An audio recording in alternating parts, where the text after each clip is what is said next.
Since childhood, I harbored a deep resentment toward my stunning younger sister. She always seemed to covet everything that was mine. I was constantly told, "You're the older sister. You should be patient." And despite following that advice, she ended up taking my husband away from me. To make matters worse, I was pregnant at the time. Now, after all she's done, she has the audacity to demand a grand celebration for herself. It's shocking and brazen. But I'm no longer alone. As a single mother, life has been incredibly challenging, but I've found my own strength and support. "Shall I lend you my husband?" she taunts, but honestly, I'm doing just fine on my own. My name is Taylor. At 29, I work as a librarian, with my jet black hair pulled back, a face rarely touched by makeup, and thick sense glasses perched on my nose. My freckles are my unique charm, though they're often overshadowed by my understated look. I'm simply an ordinary yet remarkable woman.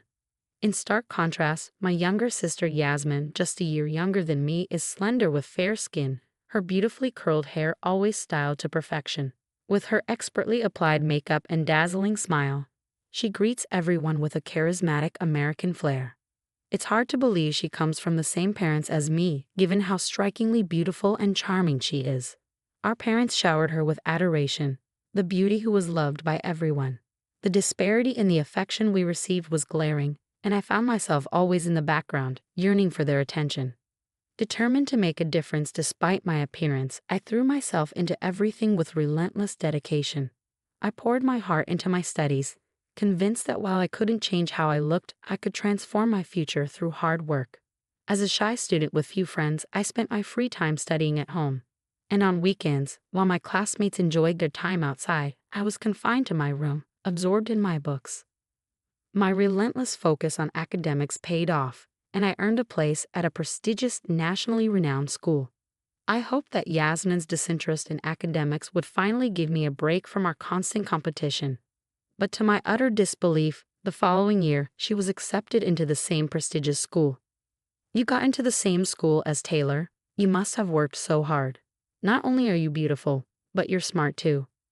Taylor barely made it in, especially with all the money spent on the tours. "Dad, don't say that.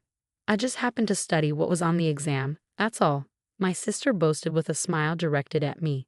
I was frozen, overwhelmed with a mix of joy and frustration. The thought of attending school with my sister again should have been exciting. But instead, I felt a deep sense of frustration and inadequacy. Wishing I could vanish, I fled to my room and slammed the door behind me, overhearing my parents' exasperated comments. On the day of my sister's acceptance announcement, I was bedridden with a fever, feeling utterly defeated. It was a crushing blow. After working so hard to earn my place at this school, I had hoped to finally escape the endless comparisons with my sister. It felt as though fate was unjust.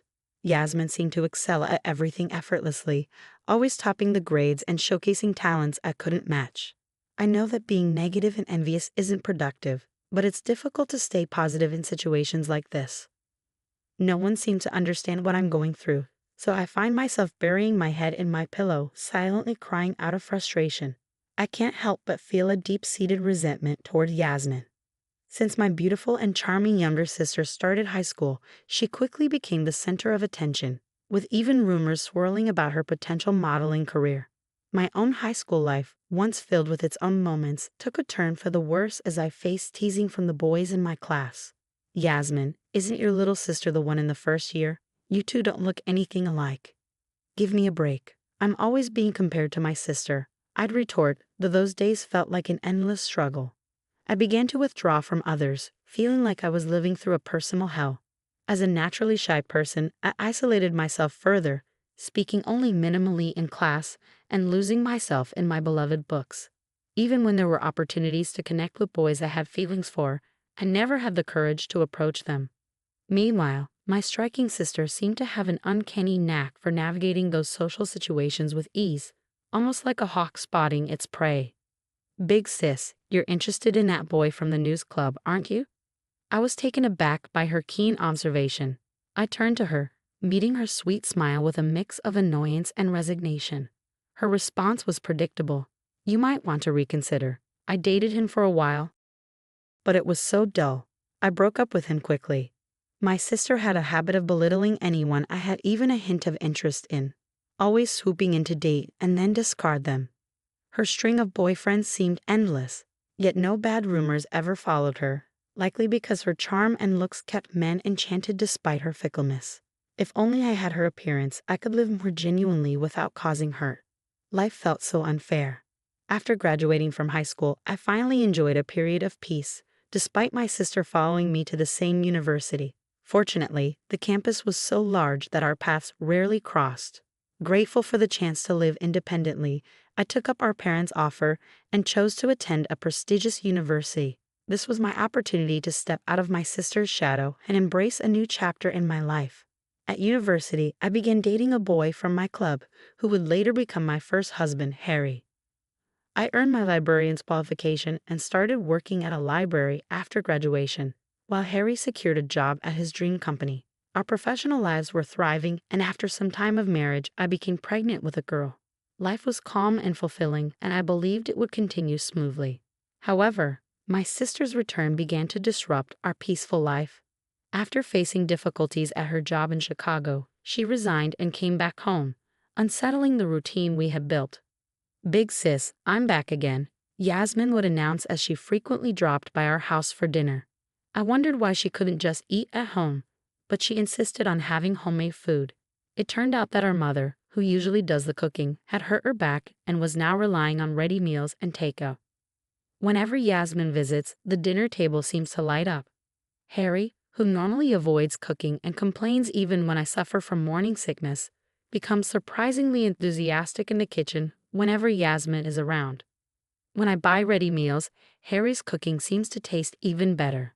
Yasmin, with her usual charm, would often comment, "I wish I could marry someone like him," while sweetly touching him, who seemed to be captivated by her attention. Her seductive nature was as evident as ever, and I couldn't believe she would be so bold as to flirt with someone else's husband. As my pregnancy progressed and my belly grew, my naive hope that Harry would remain supportive was quickly dashed. Instead, he began to distance himself from home. One day, after returning from a business trip, he delivered shocking news. Yasmin was by his side.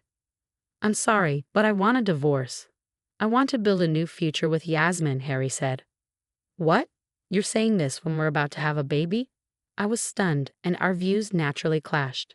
Despite my protests, he insisted he had found true love and was moved by my words. Turning to my sister in disbelief, I asked, "Why him? Harry isn't particularly handsome, nor does he have an extraordinary income." "Well, married men seem stable," Yasmin replied nonchalantly. "I became interested in your husband, and before I knew it, we were drawn to each other. Attracted to each other. Do you realize you're taking a father away from me and our baby?" I could no longer ignore my sister's betrayal. This was beyond forgiveness. "It's my fault, not Yasmin's," Harry said defensively, standing by my sister, who showed no remorse. My anger quickly turned to resignation. In a state of despair, I packed a few belongings and left to inform my parents. They were appalled by the situation. Despite their past favoritism toward my sister, they insisted I stay with them until I could return to work after the birth. The divorce from Harry was finalized without complications, and the following month I welcomed my daughter into the world. 3 years had passed, and I was fortunate to remarry. Since divorcing Harry, my 3-year-old daughter, Amy, has bonded well with my new husband, and we've built a happy life together. Then, out of the blue, I received a call from my sister. "Hello, big sis. How are you? I actually have a baby now. I decided it would be easier to raise a child close to our parents, so I've moved back. Let's catch up soon." For 3 years, there had been no contact from her, neither with me nor with our parents. Now, she was reaching out as if nothing had happened, chatting cheerfully and offering no apologies. I was at a loss for words, surprised by her sudden and casual reappearance. "Of course, prepare lots of gifts. Oh, and ask Mom and Dad to forgive me. It's been 3 years. They can't still be angry," she said abruptly before ending the call. To make matters worse, I later received a text from her that read, "I'll lend you my husband if you need." Since I've been estranged from my sister, I haven't mentioned my remarriage to her. She seems to think I'm still a single mother. As I sighed in frustration, my husband, Ted, came home after finishing work. He's aware of how my sister had taken my previous husband from me. When I told him that my sister was coming to the neighborhood, Claiming it was to celebrate her baby's birth, he laughed in surprise. Your sister really has some nerve. If it were me, I'd be too guilty to show my face, Ted said with a hint of sarcasm, gently holding me from behind. She's always been like that, beautiful and getting away with everything. I've resented her many times, and the jealousy has never truly faded. It feels like the world really does favor those who are beautiful. Sensing my frustration, Ted offered a reassuring smile. Beauty is subjective, right? You once said an actor was handsome, but not everyone agrees. Your sister might be considered beautiful, but she's not my type. However, people who get to know her often find themselves charmed by her. I see. Then shall we go and greet her together? Ted suggested. What? I exclaimed in surprise, and Ted laughed heartily. There's nothing for you to worry about. The idea that I could be swayed by your sister is unthinkable. I'd even bet on it. Besides, if we talk things through and establish clear boundaries, it might actually work in your favor, he said, and his words struck a chord with me. He was right. I was tired of living in fear of my sister. Determined to clear my heart and confront the situation head-on, I resolved to meet her in person. On the appointed day, I arrived at the flat where my sister and her family lived. Ted was going to be a bit late due to work commitments. Welcome, big sis, Yasmin greeted me with a bright smile. My ex-husband Harry was also there, looking somewhat awkward. In the room, a tiny baby slept softly in a crib. Isn't he adorable? This child is proof of the love between Harry and me, she said nonchalantly, as if taking my daughter's father from me was of no consequence. Yasmin continued to boast about her happiness and how exceptional her child was. As usual, interacting with her was exhausting. Just being in the same space made me feel tense. By the way, big sis, where's your gift? Oh, did you forget to bring one? I suppose that's to be expected from a single mother with limited income, Yasmin sneered. Just then, I received a message from Ted. Actually, I'm not a single mother anymore. I was fortunate to remarry. My husband wanted to meet you and has arrived. He's even brought a gift. Should I invite him in? Really? I'm curious to meet your new husband, Yasmin said with genuine interest. She opened the front door, only to freeze when she saw Ted standing there. Taylor, sorry to keep you waiting. I got delayed picking up a gift and also had to fetch Amy from kindergarten, Ted said with a cheerful smile. Yasmin's face turned crimson as she softly muttered, Ted, is that you? Yes, that's right, I said. My current husband, Ted, was a classmate from high school. He was academically brilliant, handsome, and quite wealthy, coming from a prominent landowning family. Ted had always stood out in our class. We reconnected at a high school reunion, and after my separation from my previous husband, he pursued me with determination. My sister, who was also in high school at the time, had once tried to make a move on him, but it didn't work out. I can't believe Ted is now my brother-in-law. There's so much I want to catch up on. Can I have your number? Yasmin asked, her voice dripping with overly sweet charm. She acted without restraint next to Ted, despite her own husband, Harry, being present. Ted let out a deep sigh of annoyance. You haven't changed at all. Even if you look good on the outside, I can't stand a bothersome and frivolous woman like you. You're worlds apart from Taylor, Ted said sharply, directing a look of disgust at my sister as he handed over the present. The baby gift he chose was from a popular brand. It was striking how he, of all people, could treat my sister, who was often adored by everyone, with such coldness. I felt he might be the only one who truly values me over her. We're here today not just to offer our congratulations, but also to request that you stay away from my wife in the future. It seems Taylor has been quite stressed because of you, Ted said clearly. I felt a weight lift from my heart. Meanwhile, Harry tried to interact with his daughter Amy after a long time, but Amy rejected him and clung tightly to Ted. Taylor and Amy are my precious family, so please refrain from causing any more trouble, Ted said firmly. And just as a side note, Yasmin's behavior is rather inappropriate. It would be good to observe social etiquette. He then took my hand and our daughters, signaling it was time to leave. Wait just a minute, Taylor, Amy, Harry pleaded desperately. Yasmin, confronted with our indifferent response, turned pale. Ignoring them, we left my sister's flat.